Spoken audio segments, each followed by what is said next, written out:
Hi, my name's June Aiken. I am Danny's little sister. I just wanted to share some of my experiences of growing up with a brother as an addict and alcoholic. God, I'm the youngest, so I kind of feel I was probably the last to know. And my earliest memory is him coming home just smashed and pretty much puking everywhere, and cleaning him up and putting him on the couch. And I know it was just weird for me. I didn't know. I was probably like 15 or so, and I didn't know what was wrong with him. And I remember being like, oh, why is he enjoying this? And I'm gonna say, oh my God. And I don't know, the using of the heroin came along later, and that was really different for me because I hadn't grown up knowing anything about that stuff. And it was like, I don't know. And I remember when he was drinking and I was watching his daughter, Gray. She was a baby, and he was out hanging out with friends, and I was at him and Danielle's house, and he came home and he was really, really drunk, and she was asleep in her little cradle, and he went over and he picked her up. And I was like, oh no, you can't pick her up. And he's like, oh, I want to hold her, I want to hold her. And he fell.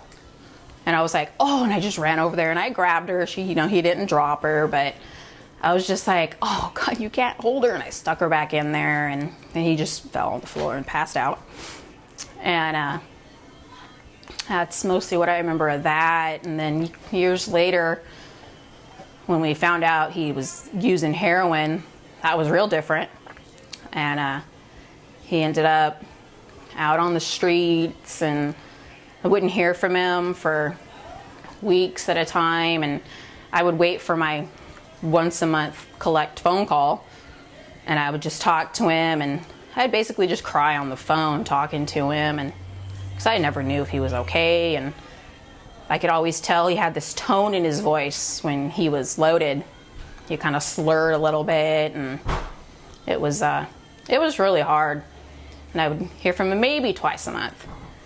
And then as it got worse, me and my mom would go and drive around North Park and stuff looking for him, because we didn't know where he was, and we hadn't heard from him. And we would see people that we knew he hung out with and talk to them and see when they saw him last or heard from him. And I remember just when I wouldn't hear from him for a month or so, I remember just crying myself to sleep lots of times, because I didn't know where he was, if he was alive, waiting for the middle of the night phone call saying, we found him in a ditch somewhere.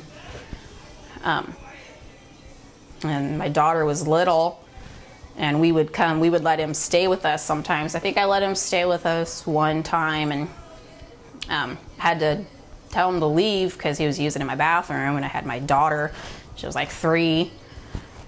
So I had to have him leave. It felt really, really bad. There wasn't really much I could do about it. That was his life. And I would come home sometimes, and he'd be sleeping, curled up in a ball in my patio. And I'm like, okay, come in. He would stay for a little bit, and then he would leave. And I think I'm probably the only one he never stole from, though.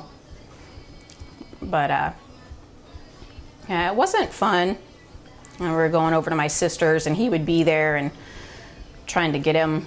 He would try and detox there, but it was too painful for him. It was painful for us. It was painful for us just watching him, be in so much pain and going through that. And we didn't know, what it felt like, but he'd sit there on the couch just nodding.